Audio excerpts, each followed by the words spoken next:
मैं कहता हूं कि एक बहुत अच्छी गायिका ने एक भजन गाया था कि राम आएंगे तो अंगना सजाएंगे, राम आएंगे तो दिया जलाएंगे, राम आएंगे तो ये करेंगे।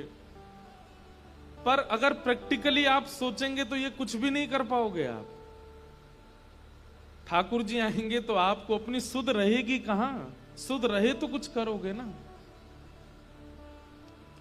इसलिए चिंतन किया कीजिए कि कभी ठाकुर जी मिल गए तो कैसे मिलेंगे, वो रूप कैसा होगा, उस समय मौसम कैसा होगा, उस समय सुगंधी कैसी होगी, उनके वस्त्र कैसे होंगे, मेरी स्थिति क्या होगी, स्थान कौन सा होगा, और मिलेंगे तो वार्ता क्या होगी, पहला शब्द क्या निकलेगा, मैं पूछूंगा क्या, वो बताएंगे क्या।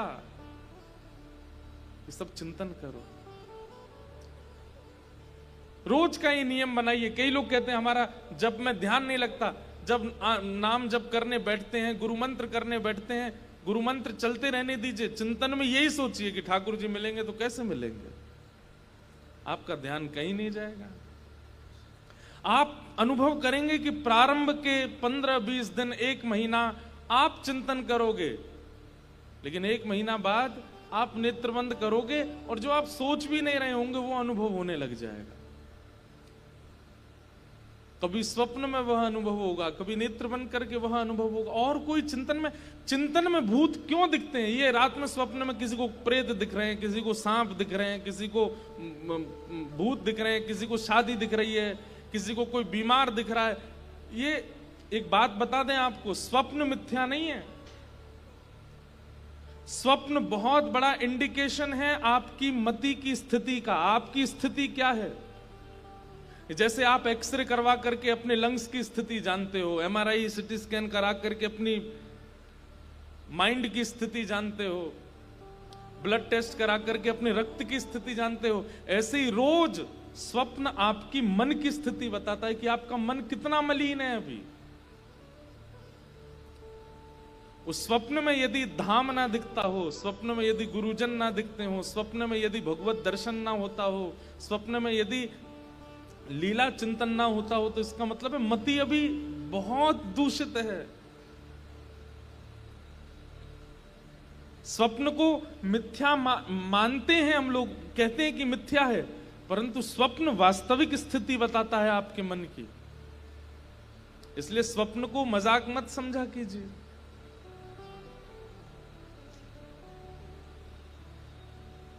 हमारे अष्ट सखाओं ने इतने पद गाए। सूरदास जी कहते हैं, घुटरुन चलत रेनु तन मंडित गो रोचन तिलक किए। कृष्णदास जी ठाकुर जी के पद गाते हैं, सूरदास गाते हैं, मीराबाई गाती हैं। कब होता है इनको अनुभव? जब इनकी निद्रा लगती है, जब इनके नेत्र बंद होते हैं, तो उनको स्वप्न में लीला दिखती है ठाकुर जी की, और ये वही लीला गा देते हैं।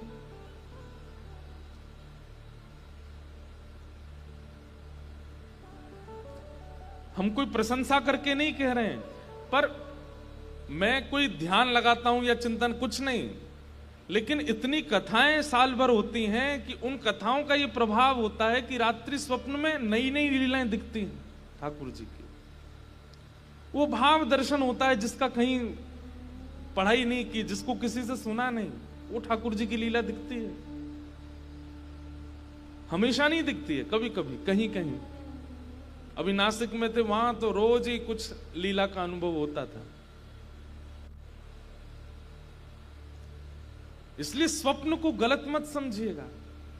हमारे वृंदावन में एक महापुरुष थे, वो तो दिन भर ठाकुर जी का चिंतन करते थे, और रात्रि जब निद्रा आती थी ना, तो अपनी शिखा में एक रस्सी बांध के ऊपर खूंटी से बांध देते थे, और जैसी नींद आती थी तो नींद में उनको जो भी स्वप्न में दिखाई देता था, जोर की नींद आने पर जैसे ही सिर आगे को होता, चोटी खिंचती थी, तुरंत उनकी आंख खुलती और तुरंत सामने कलम लेकर के और स्वप्न को लिखते थे, क्या देखा मैंने। और उसी से ही उन्होंने एक लीला ग्रंथ प्रकट कर दिया।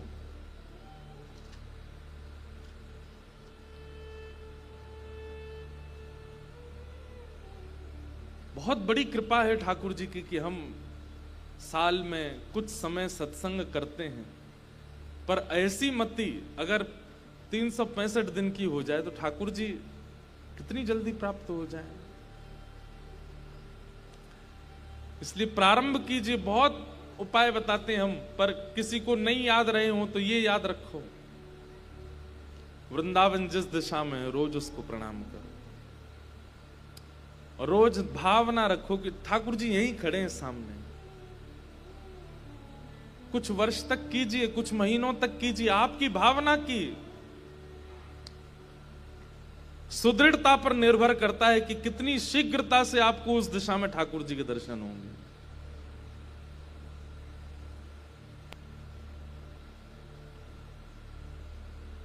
पलकन सोमग झारू मेरी, पलकन सोमग झारू,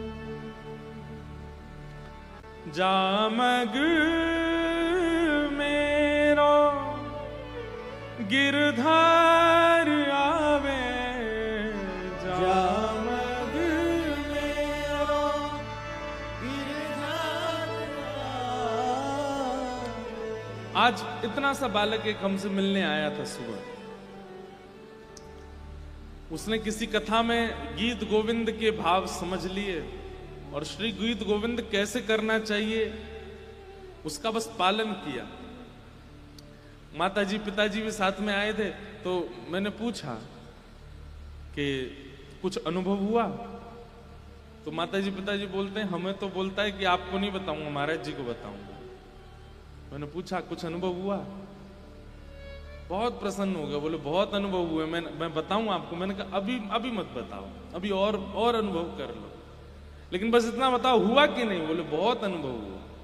छोटे से बालक को, 11-12 वर्ष का बालक, रोज खाली आसन रख के सामने गीत गोविंद करता है। कितने उपाय हैं, कितने भाव हैं। कथाओं में फ्री में बता दिया जाता है ठाकुर जी की प्राप्ति का साधन, लेकिन हम करना चाहें तो ना, करते ही नहीं है।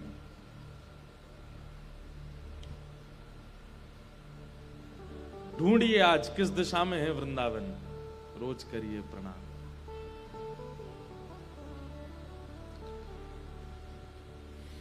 आइए लीला कथा में प्रवेश करें। ठाकुर जी ने सब ब्रजवासियों को लेकर के ठाकुर जी गिरिराज जी गए हैं और श्री गोवर्धन पूजा के लिए उपस्थित हुए हैं।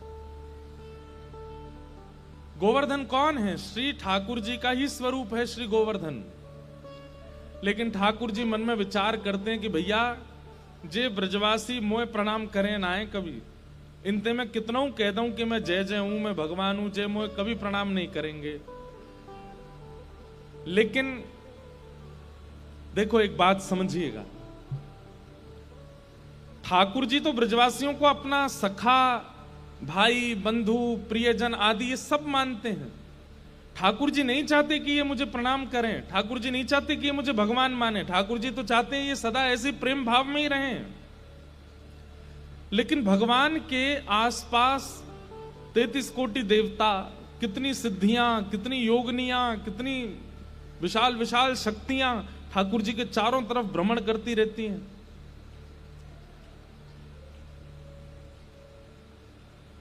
जिसको हम ये कहते हैं कि प्रोटोकॉल ठाकुर जी का, वो तो चारों तरफ रहता ही है।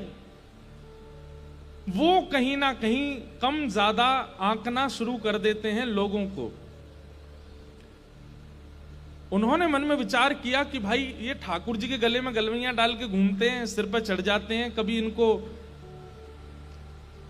गैया की तरह बैठा देते हैं, स्वयं इनके ऊपर चढ़ जाते हैं। अरे ये तो परमात्मा है, इनको प्रणाम करना चाहिए। तब ठाकुर जी ने विचार किया कि ये मेरे आसपास रहने वाले देवी देवता आदि आदि ये जो भी शक्तियां हैं, ये तो भगवान के साथ रहती ही हैं। ये सिद्धियां कहीं ब्रजवासियों को परेशान ना करें, इसलिए एक बार तो कुछ ऐसी योजना बने कि ये मुझे प्रणाम करें और साल भर ये मेरे मित्र बने रहें, सखा बने रहें, मेरे भाई बंधु बने रहें, पर साल में एक दिन ऐसा आवे कि सब ब्रजवासी मेरी वंदना करें। अब मैं कहूंगा मेरी वंदना करो तो करेंगे नहीं, तो मैं अपने ही एक प्रतिनिधि रूप में इनको प्रणाम करवाऊं। इसलिए ठाकुर जी सबको लेके गिरिराज जी गए और गिरिराज जी जाकर के ठाकुर जी बोले भैया पूजो जे ये सांचो देवता। ब्रजवासी बोले लाला हम कैसे मान लें कि सांचो देवता? बोले तुम परिक्रमा लगाओ, भोग लगाओ, प्रार्थना करो और नई देवता प्रकट है जाए तो मोते कहियो। ब्रजवासी बोले देख ले लाला, सांची को देवता होना चाहिए। ठाकुर जी बोले सांची को देवता होएगो कैसे पहचानोगे? बोले 4 भुजा होनी चाहिए वाकई। ठाकुर जी बोले 4 भुजा वारो ही आवेगो, चलो। चारों तरफ परिक्रमा करके 56 भोग पधरा करके जैसे ही ब्रजवासियों ने आंख बंद करके प्रणाम किया, इतने में ही ठाकुर जी ही एक विशिष्ट श्रृंगार करके चतुर्भुज रूप धारण करके, एक रूप से तो 2 भुजावारे नीचे खड़े हैं और 4 भुजावारे बनकर के ठाकुर जी श्री गिरिराज जी के ऊपर प्रकट हो गए।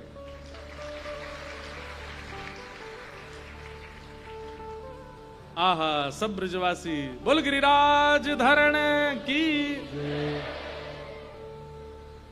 लाओ ब्रजवासियों भोग, लाओ ब्रजवासियों भोग। चारों भुजाओं से ठाकुर जी कह रहे हैं लाओ भोग लेके आओ। सब ब्रजवासी बोले वाह रे कन्हैया, वाह इंद्र की पूजा करते करते बूढ़े है गए हम, कभी दर्शन नहीं दियो माने। ये तेरो सांचो देवता देख नेक एक परिक्रमा में प्रकट है गो। ठाकुर जी बोले अब देरी मत करो, जल्दी जल्दी जाओ, अपनी अपनी सामग्री पधराओ। सब ब्रजवासी जा रहे हैं अपनी अपनी सामग्री ले ले करके। मुझे ये पद ये भी बहुत प्रिय है। अब मैं तो कोई ऐसे पद है ही नहीं जो मुझे अच्छे नहीं लगते। एक बहुत अच्छा पद है। उस पद की भावना ऐसी है, श्री गिरिराज जी के ऊपर 4 भुजा धारण करके गोवर्धन नाथ जी प्रकट हुए हैं।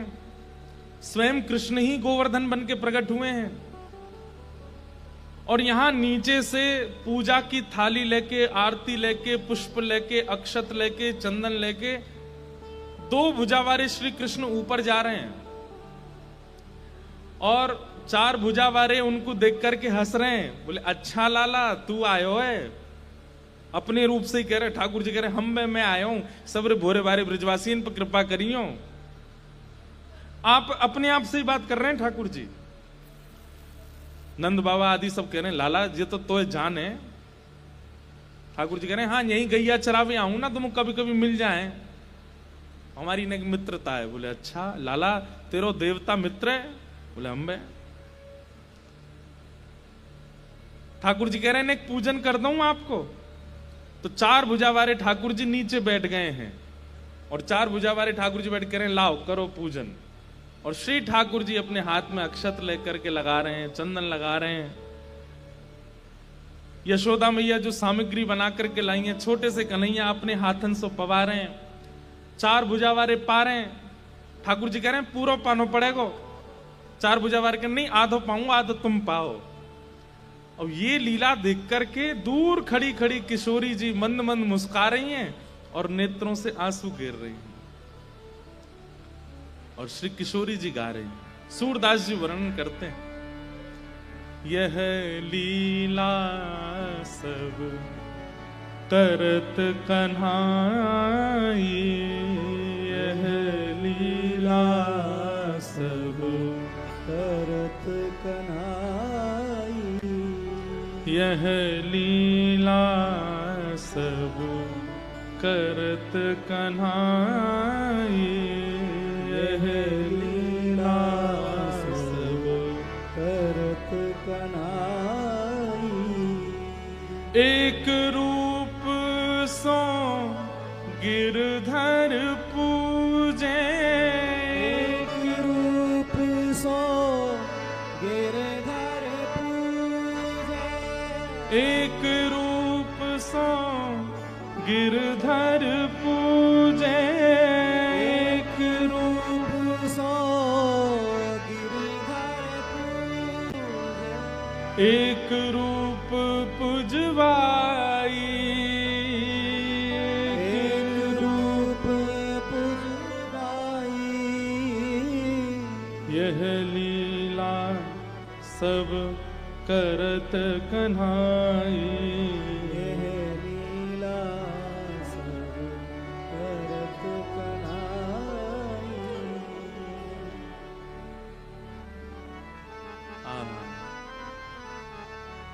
एक रूप से ठाकुर जी अपनी पूजा करवा रहे हैं और एक रूप से पूज रहे हैं। किशोरी जी दूर खड़ी खड़ी देख रही हैं।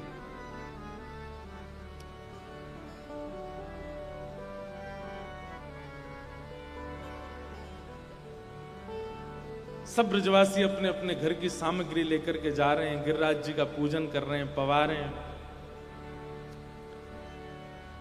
सब ब्रजवासी आज बड़े प्रसन्न हैं क्योंकि आज साक्षात परमात्मा के दर्शन हो गए हैं। और सब लाला की बलैया ले रहे हैं। बोले भैया लाला, तेने बड़ी कृपा कर दी, जो जीवन जीवित अवस्था में तेने भगवान के दर्शन कराई दिए। मधुमंगल श्रीदामा बोले लाला एक बात बताएगा। बोले कहा, जे गोवर्धन नाथ देखने में बिल्कुल तेरे जैसो लग रहा है। लाला देख, तेरो मुकुट ने एक छोटा है या को ने एक बड़ो है, तेरे कुंडल ने एक छोटे या के ने एक बड़े, तेरी माला 2-3 है या की 5-7 है, और बस तेरी 2 भुजाएं या की 4 भुजाएं, इतना ही अंतर है और कोई ज्यादा अंतर ना है। अरे लाला, तेरो चेहरा या देवता काय को मिले। ठाकुर जी बोले अरे तू ना जाने, मैं गैया चरावे आऊं यहीं पे, तो जा गैया को दूध में पीऊं, भाई को जी गोवर्धन नाथ पीवे या हमारे हम दोनों उनको चेहरा एक जैसो है, एक ही गैया को दूध पीवे हम दोनों। श्री राम बोले चल बात बना रहा हो, एक गैया को दूध पीवे तो कोई मोह मिले। ठाकुर जी बोले अच्छा, तेरा और तेरी बहन को मोह ना मिले। बोले मेरो मेरी बहन के मोह मिलवे तो यहां का संबंध। बोले भैया एक ही मैया को 2 बालक दूध पी में, एक ही मैया के जाए 2 बालक दूध पी में तो चेहरा मिले उनको। ऐसे ही गैया को दूध पीवे तो मेरो और इनको एक ही गैया को दूध पी में तो चेहरा मिल गो। श्री दामा बोलो हम बे लाला, बात तो तेने ठीक करी है बिल्कुल, जे काम तो मैंने तो सोची ही ना जे बात। कितने भोले हैं ब्रजवासी। ठाकुर जी कोई ज्ञान का प्रयोग नहीं करते हैं, सामान्य बात कह देते हैं, ब्रजवासी मान लेते हैं। ये एक वैष्णव का स्वरूप होता है। ठाकुर जी पर प्रश्न चिन्ह नहीं बार बार। हमारे श्री हितरवंश महाप्रभु कहते हैं, जोई जोई प्यारो करे सोई मोहे भावे, जोई जोई प्यारो करे सोई मोहे भावे, प्यारो करे जोई सोई सोई मोहे भावे,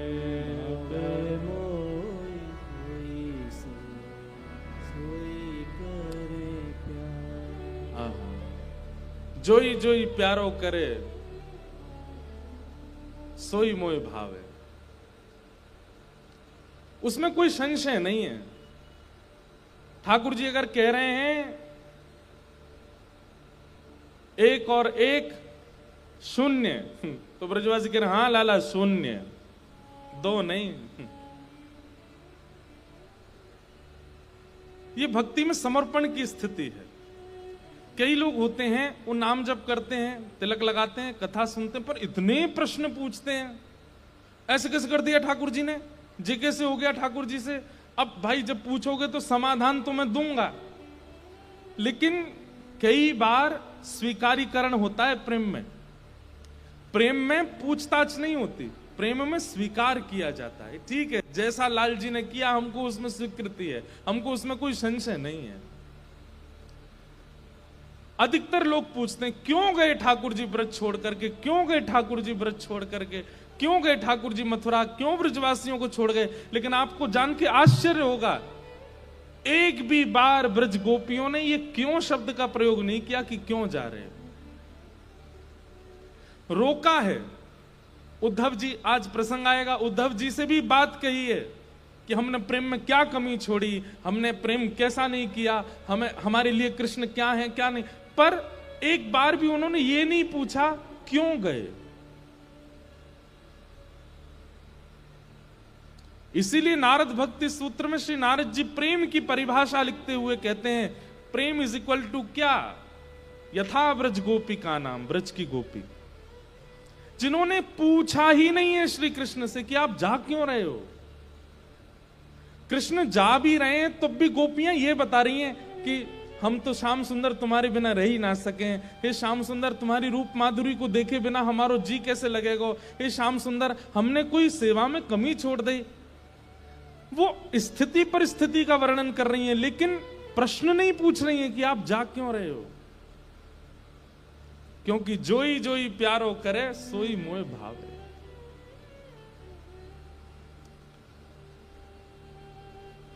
श्री दामा ने स्वीकार कर लिया कि एक ही गैया को दूध पी में यही मारे दोनों को चेहरा मिल लो है।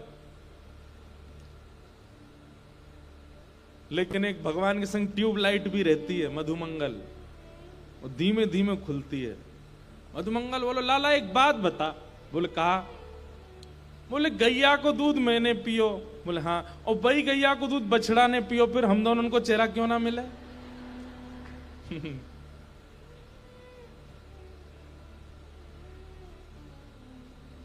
ठाकुर जी बोले कौन कह रहा ना मिले, तेरो मुंह बछड़ा सो ही लगे। ऐसे ठाकुर जी की मधुर लीला। हमारे ब्रज में तो कहीं कहीं ऐसा वर्णन करें, मधुमंगल श्रीदामा इतने चतुर, मधुमंगल श्रीदामा मन सुखा, ये सब ठाकुर जी सखा। ये सबरे लाला अकेला छोड़ के चुपचाप पीछे गिरिराज जी के थे ऊपर चढ़ गए, और ऊपर चढ़ के पीछे थे जाकर के गिरिराज बाबा को देख रहे हैं।